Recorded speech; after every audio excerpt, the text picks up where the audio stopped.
안녕하세요. 표정원입니다. 제가 사는 아틀란타 조지아에는 정말 예쁜 봄이 왔어요.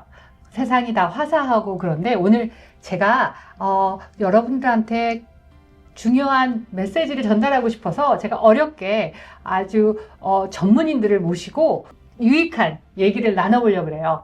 먼저 오늘 저랑 함께 해주실 분들 소개해 드릴게요.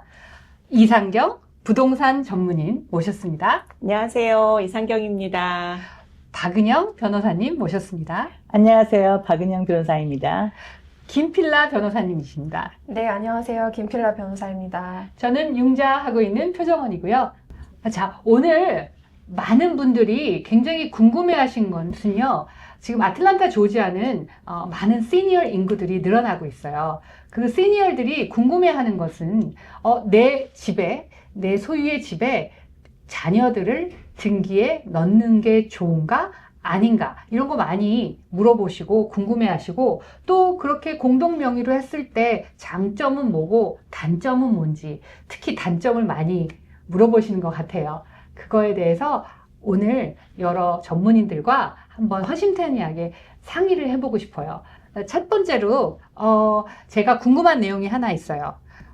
저희 손님이 있는데 자녀분을 내가 언제 어떻게 될지 모르니 우리 자녀 이름을 넣어서 내가 혹시 갑자기 나쁜 일을 당하더라도 상속 절차 없이 자연스럽게 넘어갈 수 있게 하는 그런 거에 대한 궁금증이 많으세요. 이게 과연 옳은 것인지, 우리 자녀들한테 어떤 불이익이 생기지는 않을지 이거 궁금해하시는 분들 계시거든요. 우선 박은영 변호사님 어떻게 생각하세요? 많은 분들이 그 의뢰를 많이 합니다. 그 연세가 드신데 유일한 재산이 제 집 하나밖에 없습니다. 그래서 자녀를 올리고 싶어요. 그러면 제가 먼저 이 몇 가지 좀 주의점을 드려야 되는데요. 그게 뭐냐면은 그 자녀분을 올리는 건 좋은데 그걸로 인해서 생기는 이제 주의할 부분이 뭐냐면 한 번 올라가면 본인이 그 자녀분이 본인이 스스로 빠지기 전에는 못 빠지십니다. 그래서 그렇죠. 네. 내가 등기에 올릴 때는 자녀의 동의 없이도 내 집에 넣어줄 수 있지만 내가 자녀를 빼려면 자녀의 동의가 있어야 뺀다는 그 말씀이시죠? 네, 맞습니다. 네. 제가 여기 20년 넘게 하다 보니까 정말 별의별 일들이 다 있는데 어느 한 분이 그 싱글맘이셨어요. 그리고 유일한 이제 자녀가 딸 한 분이 계셨는데 그리고 이분은 그 부동산이 참 많으셨어요. 그래서 모든 부동산에 딸 이름을 올려주셨습니다. 네, 좋은 엄마시네요. 좋은 엄마시죠. 네, 그래서 금수저네. 네, 그거를 이제 제가 기억하기는 한 7, 8채 집에 내가 살면 얼마나 살까 하고 딸을 올려주셨는데 이분이 사랑에 빠지셔가지고 아니 네. 그 싱글맘이요? 싱글맘이 사랑에 빠지셔서 그럴 수 있지. 재혼을 하시게 재혼. 되니까 사랑하는 남편한테도 집을 좀 드리고 싶은 거예요. 그래서 따님한테 네가 좀 빠져줄래? 하고 했더니 따님이 했겠어요? No. 절대로 안 그래서 그거를 저희한테 그거를 이제 명의를 올리시거나 빼는 거는 quit claim deed라는 걸 통해서 하는데 저희한테 요청이 들어와서 해놓으면 안 나타나시고. 따님이 네. 또 힘든 몇 달 사랑을 후에, 네, 몇 달 후에 또 원하셔서 또 어포인먼트 하셔서 해놓으면 또 안 나타나시고. 예, 그래서 무려 2년여에 걸쳐서 그 일들이 이루어지는 걸 보고 그 사랑은 계속 됐나요? 사랑은 계속 다행이네요. 네, 그래서 그거 올리실 때 저는 레코멘드 하기를 정말 살 날 얼마 안 남았다고 생각하시는 분들만 하시는 게 좋겠습니다. 네. 저희가 순서를 정하고 사는 게 아니니까 네. 저희 손님 하나는 또 재혼을 하셨어요. 정말 인생의 동반자를 만나서 재혼을 하셨는데 서로 재혼이니까 서로 자녀분들이 계시는데 이 여자분께서 굉장히 재산이 좀 있으시고 그러셔가지고 집을 하나 둘이 신혼보금자금을 마련하는데 그 새로 만난 남편분을 같이 공동 명의로 해서 집을 좀 큰 집을 샀는데 갑자기 남편분이 돌아가신 거예요. 어느 날. 근데 이 집은 솔직히 그 아내분이 다 투자를 해서 사신 거고 페이먼트도 다 아내분이 하시는데 그 남편분의 자식이죠. 그 따님께서 갑자기 이 집을 팔아서 반을 주거나 이렇게 그런 그래서 경우는 유언장을 안 해놓으셔서 아내는 갑자기 돌아가셨어요. 네네, 예, 그래서 예. 유언장을 자기가 원하는 대로 해놓는 게 중요하고 또 한 가지 제가 애들을 하자면 자녀든지 배우자든지 누구가 제3자가 내가 가진 집 디드에 이름이 올라가게 되면 그 사람의 동의 없이 뭐 리파이낸스를 받거나 팔거나 그쵸. 이런 예, 걸 예. 일절 수 없으세요. 네. 그래서 사실은 좀 조심해서 하셔야 되는 게 맞는 것 같아요. 그치만 뭐 자녀의 그 따님 입장에선 갑자기 아버지가 돌아가셨는데 아버지가 50%의 이 큰 집에 지분이 있어요. 다 페이업한 집에. 그러면 솔직히 자기 소유권을 주장할 만하기도 하잖아요. 그거는 그 경우에는 joint tenants with right of survivorship이라는 랭귀지가 없을 때 이야기예요. 그 조인 테넌트일 경우. 그래서 반드시 이제 그 보통 부부들은 이 조자에서는 그 워런티 디드에 그 랭귀지가 들어가야 돼요. 그래서 예를 들면은 이제 그 상속 절차 필요 없이 나머지 그 살아계시는 분한테 그거를 주시려면은 그 랭귀지가 들어가면 돼요. 그 서바이버십? 네, joint tenants with right of survivorship이라는 랭귀지가 반드시 들어가야 되고요. 만약 그 랭귀지가 없으면은 그냥 tenants in common이에요. 그거는 50대 50이에요. 그래서 그 50대 50이기 때문에 만약에 허스번드가 돌아가셨으면 그 와이프는 50만 가지고 계시는 거예요. 만약에 joint tenants with right of survivorship이라는 랭귀지가 있으면은 100% 오너가 되시거든요. 그 랭귀지가 없어서 tenants in common이었을 경우 그 50%에 대한 거는 상속 절차를 거쳐야 돼요. 돌아가신 분의 그 50% 지분은 딸이 주장할 수도 있어요. 네. 그렇죠. 뭐 주장해가지고 뭐 집을 팔아갖고 나눠야 되는 그런 경우가 생겼던 생각이 나네요. 우리 이상경님은 뭐 궁금하신 거 없으세요? 비슷한 사례인데요. 이제 자녀가 결혼을 하면서 한국에서 온 이제 그 와이프 될 분이 집안에서 좀 반대를 하니까 어르신들이 이 두 사람 앞으로 집을 넘겨준다고 해서 같이 일단 이름을 넣어줬어요. 그러니까 아틀란타에 집을 네네. 사주신 거예요? 사주시는데 부모님 이름도 넣으시고 자녀 이름을 같이 부부 이름을 넣어줬는데 안타깝게도 1년도 못 살고 이 와이프가 한국을 가버리게 됐어요. 그런데 다른 절차 없이 가버렸어요. 그냥 이혼도 안 하고. 이혼 전에. 이혼 전에. 그래서 이혼하기 전에 이걸 이름을 빼버리고 싶은 거예요. 그것도 네. 그 이름을 올리셨기 네, 때문에 네. 그 며느리분이 네. 동의를 해야만 이름을 뺄 수가 있거든요. 특히 네. 1년도 안 돼서 그러면 그래서 3분의 1 나눠달라 그러면 줘야 되는 거잖아. 그래서 디드의 이름을 인간사 앞이 네, 디드의 이름을 올릴 때는 그래서 굉장히 조심해서 해야 되는 게 맞아요. 되게 쉽게 생각하시는 네. 게 디드의 이름을 올리는 과정 자체는 그렇게 안 어렵거든요. 그쵸. 그래서 굉장히 쉽게 생각하시는데 올릴 때는 쉽지만 뺄 때는 그 사람의 동의와 서명이 있어야 빠지기 때문에 쉽다는 의미가 돈이 작아서 쉬운 거예요? 아니면 절차가 쉬운 거예요? 절차가 쉬워요. 그래서 그거는 이제 quit claim deed라는 그 서류 한 장이면 되는데요. 거기에 이제 그 집 소유주가 네네. 그 명의상에 누구를 올리겠다고 해서 그 한 장 서류를 그 법원에 등기시키면은 다 그 네네. 거기에 올라가 있는 분들의 소유가 되는 거예요. 그러면 그거를 변호사님들이 네네, 해주시는 거죠? 네, 저희가 해드리고요. 그래서 절차도 간단하고 또 피도 얼마 안 들어요. 그래서 그거를 많이들 하시는데 그런데 좀 생각하실 부분들이 있어요. 그거 하실 때 등기에 올라가잖아요. 그러면은 그 등기에 만약에 뭐 아드님이나 따님 올렸다. 그러면 아드님이나 따님이 뭐 린이 있다거나 그러면은 그 린도 어태치 돼요. 네. 아, 그 집에 네, 이제 이런 케이스가 있었습니다. 아버님이 아드님을 올렸어요.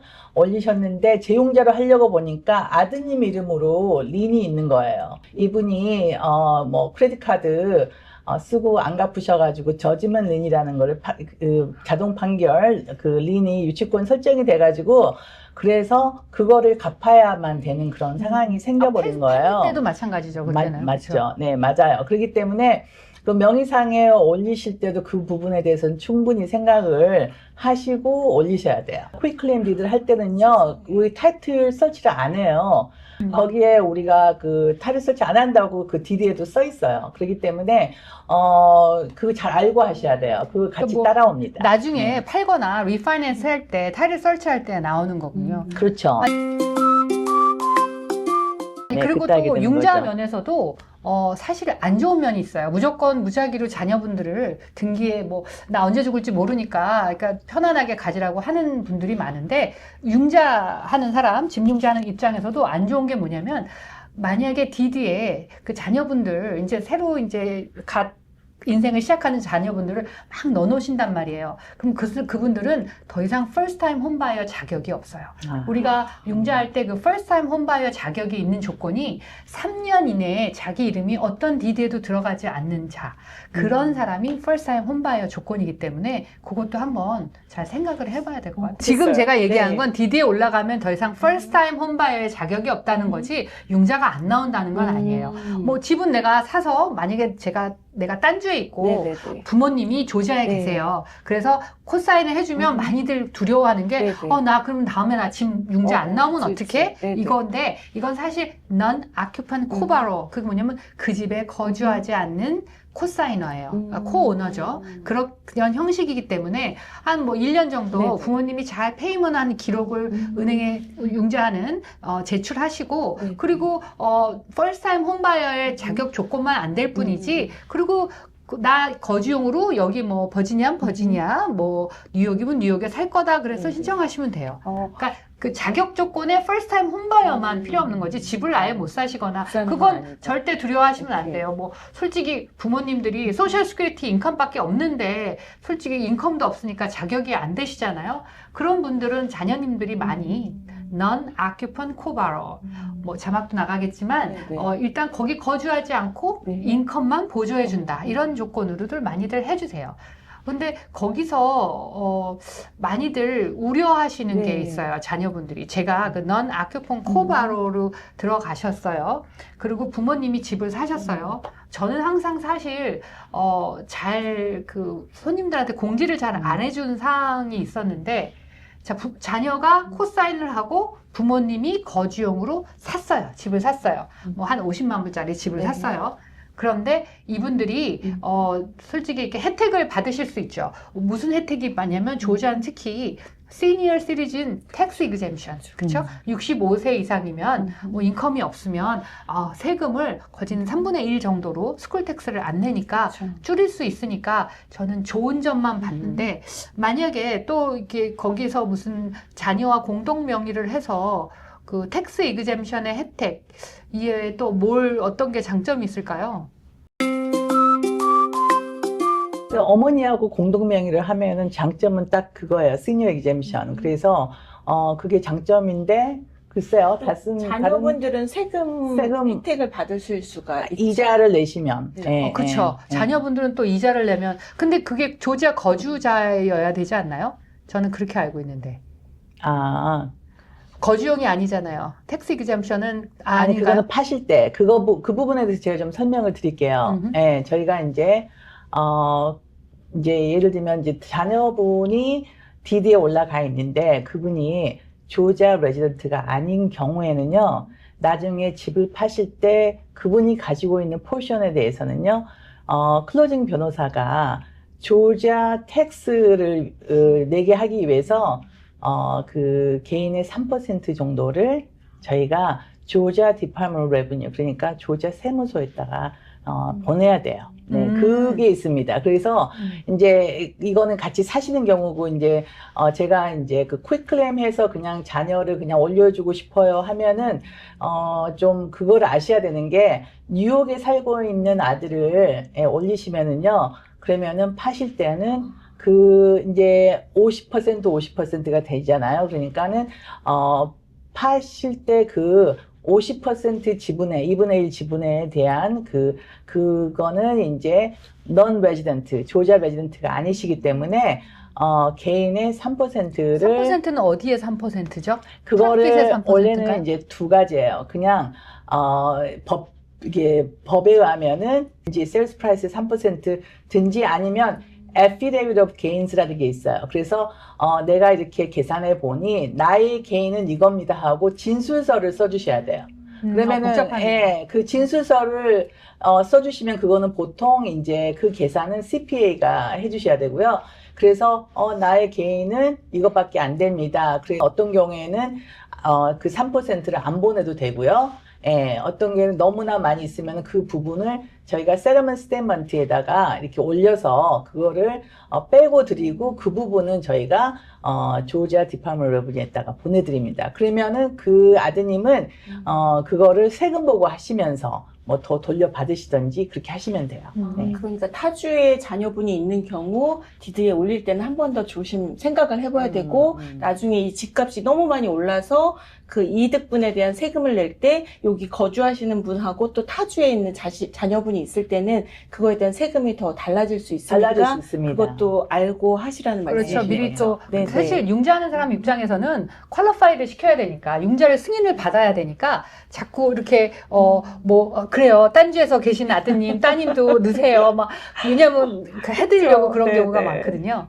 그러면 변호사님, 우리가 집을 살 때 내 수입은 안 돼서 타주에 근무를 하는 자녀를 넣는다 그랬을 때 그럼 뭐 솔직히 안 되는 건 아니지만 뭔가 피나 이런 텍스 문제가 걸렸다 그러셨는데 이거 뭐 보완 방법이나 어떤 방법은 있나요? 이게 이제 우리가 텍스를 이야기할 때 캐피털 게인 텍스를 말하는 거거든요. 근데요, 우리가 모든 그 홈오너들은요 파실 때 그 캐피털 게인 텍스를 내게 돼 있습니다. 그게 엑스트라가 아니고요. 그거는 다 내는 부분이에요. 단지 조자 여기 페더럴 러에 의하면은 거기서 거주하시는 분이 이기젬션을 받는 경우가 있어요. 그러니까는 2년 이상 거주를 하신 분들, 지난 5년 사이에 2년 이상 거주를 하신 분들, 그런 분들은 부부인 경우는 50만 불까지 이기젬션을 받는다예요. 그래서 이제 그러면은 이거는 근데 인베스트먼트 프로퍼티시면은 당연히 내는 거죠. 이거는 다들 내시는 거예요. 외국인들도 마찬가지예요. 그래서 애국인들이 이제 파실 때 우리가 15% 정도 IRS에다 보내는 것도 그 맥락이에요. 그러니까 아드님이 말씀하실 때 아드님이 만약에 안 사셨으면 그러면 아드님은 당연히 캐피털 게인을 내시는 거죠.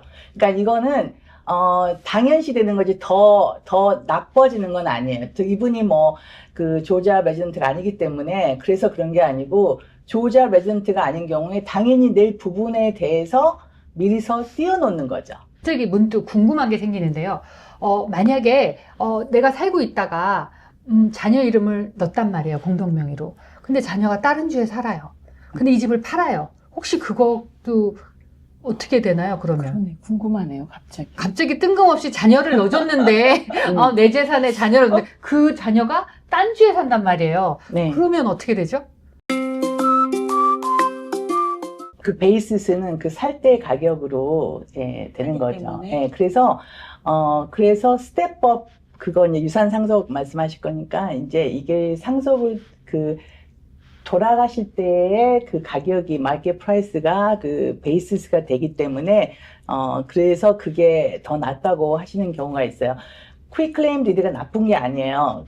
저는 어떤 경우에 이걸 레코멘드를 하냐면은 정말 집안채 밖에 없으신 경우, 이제 다른 재산 없고, 그리고 자녀가 뭐 한 분 정도, 아니면 두 분, 이렇게 자녀가 이렇게 한두 분 계시는 경우, 그리고 이분이 나이가 많이 드신 경우, 정말 이제, 사랑에 빠질 일이 아직 없으시거나, 근데. 바로 요양원 가시기 직전? 그러니까 이제, 근데 제가 사랑에 빠질 일이 없다고 생각한 나이가 80이었거든요. 근데 80에도 재혼을 하시더라고요. 그래서 그거는 이제 각자의 재량하에 하시는데 이제 그런 경우는 사실은 상속 절차 없이도 그냥 집 한 채 그냥 넘겨주실 수 있기 때문에 너무 좋아요. 네, 근데 재산이 더 있다거나 뭐 집이 여러 채 있다거나 그러면은 사실은 이제 트러스트를 통해서 하시는 게 좋죠. 그게 복잡하지 않고 또 이제 자녀가 3명, 4명인데 내가 좋아하는 자식한테만 퀵클레임 해줬어요. 그러면은 또 다른 자식이 또 받을 상처도 한번 생각해 보셔야 돼요. 분쟁이 네. 생길 수도 있네요. 그럼요. 나중에. 네. 그래서, 그런 아주 심플한 그런 그 인생을 사신 분들한테는 좋은 도구예요. 퀵클레임이. 근데 이제 한 가지 제가 더 짚고 넘어가고 싶은 건 뭐냐면은, 근데 이런 것들을 컨시더 하셔야 되는데 약간 팁을 드리자면은, 만약에 이게 홈오너가, 나 이제 자식한테 좀 넘겨주고 싶어 하고 올리셨는데, 여기서 포레버 사실 것 같이 사셨잖아요. 그랬는데, 또 이사 갈 일이 생겼어요. 그러면은 슬쩍이 아드님이나 따님한테 다시 돌려줘 해도 돼요. 그쵸? 근데 저 손님 하나는 다 이렇게 퀵클레임을 해줬는데 집을 팔아야 되는데 그런 경우가 있었어요. 한 10년 전에 집을 팔아야 되는데 자녀분들이 동의를 안 하시는 거예요. 네, 그런 경우는 있습니다. 이사를 못 가시는 거예요. 집을 못 맞아요. 팔아서. 그래서 이제 충분히, 그러니까는 잘 고려를 하셔야 돼요. 뭐 제가 저희 클로징 한번 할 때도 그것 때문에 애 먹으신 분이 있는데, 그 사랑하는 아내를 잃으시고 1년도 안 되어서 재혼을 하신 분이 계셨는데. 왜 우리 박 변호사님 오늘 계속 재혼 타령이야? 아니, 그랬는데 이제. 사랑이 뭐길래? 문제는 아드님이 그 DD에 올라가셔가지고 그 집을 팔고 이제 다른 집을 사시고 하셨는데 아드님이 끝까지 반대하셔가지고 못 파신 경우도 봤습니다. 저 궁금한 게 뭐냐면 아까 말씀하신 것처럼 이제 젊은 부부인데 유일한 재산이 집인 거예요. 근데 자녀분들이 어려요. 그러니까 불안한 거예요. 본인들이 어떻게 될지 몰라서. 생명보험을 드시는 게 어떨까요? 그건 다음에 생명보험 하시는 분하고 한 번 더 저희 토크하고요. 안 됩니다. 왜 안 되는지 먼저 설명드리고 트러스트 이야기 할게요. 왜 안 되냐면은 18세 이하의 자녀들한테 이거를 명의로 올려주면은요, 그 집을 파시려면은 그 법원의 허락을 받으셔야 돼요. 세상에. 그렇구나. 네. 그래서 진짜 이건 꼭 변호사님들이 퀵클레임 하러 오시면 꼭 말해줘야겠다. 네, 그거는 그렇기 때문에. 너무 절차가 네, 복잡해요. 그래서 심한 경우에는 그 중국인이 그렇게 사시고, 중국분 이제 셀러셨는데, 그 DD에 18살 미만의 애들을 다 올리죠. 그렇죠. 올려셔가지고 그 집을 중국에서 거주하기 때문에 여기서 뭐 법원을 통해서 가리언을 뭐 할 수 있는 절차가 너무 복잡해서 못 파신 경우도 있었습니다.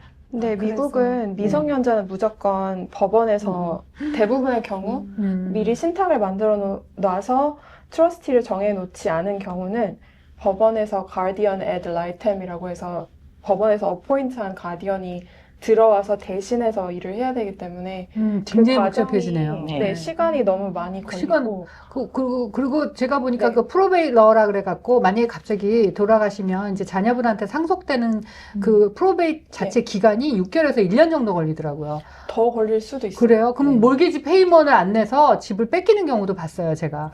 갑자기 돌아가셔서. 그러니까 뭔가 장치를 안 해놓으면 특히 이렇게 나이가 65세 이상이다 그러면 항상 준비를 해놓아야 되잖아요. 그럼 자, 이럴 때 공동 명의가 조금 더 이렇게 효율적이지 않다. 그러면 우리 김빌라 변호사님께서 그 다른 장치 할 수 있는 장치를 좀 알려주세요. 저 같은 경우는 공동 명의로 내가 명의가 돼 있는 집에 자녀나 배우자 이름을 올리는 거를 넘어서 집의 명의를 내 이름을 빼고 아예 그 사람에게 넘겨달라. 그렇게 퀵클레임 해달라는 의뢰도 되게 많이 받거든요, 사실. 그런데 그런 경우는 대부분의 경우는 정부 혜택을 받기 위해서 그러시는 경우가 많아요. 그렇죠. 예. 네, 왜냐면 다음 편에 한번 다뤄보기 해요. 메디케이드와 네네네. 집의 상관관계. 맞아요. 예. 특히 메디케이드 같은 경우는 재산이 많으면 안 되기 때문에 집을 아예 그냥 예를 들면 아들 이름으로 완전히 바꿔달라. 그래서 내 명의가 아니게 해달라는 경우가 많으세요. 있어요. 네. 근데 사실은 그게 조금은 위험해요. 왜냐하면 아무리 아들이고 배우자여도 어떻게 될지 모르기 때문에 그렇죠. 네. 갑자기 아들이 와서, 네. 저기, 어머님 좀 나가주시겠어요? 그럼 나가야 되는 거 네, 아니에요? 그래서 공동 명의가 아니라 완전히 넘기는 거는 사실은 위험해요. 왜냐하면 그렇게 되면 내가 이 집에 대한 해서 가지고 있는 권리라든지 팔 수 있는 권리 모든 게 다 없어지기 때문에 그거는 제가 굉장히 비추해요. 비추하는데 그래서 집을 자식에게 내가 사망 시에 넘기고 싶은데 프로베이트 절차가 복잡하잖아요. 복잡하죠. 그래서 그거를 건너뛰고 그냥 넘기고 싶다. 혹은 메디케이드라든지 아니면 다른 정부 혜택을 받기 위해서 넘기고 싶다. 이런 경우는 트러스트를 많이 추천드려요. 트러스트라는 것은 신탁이잖아요.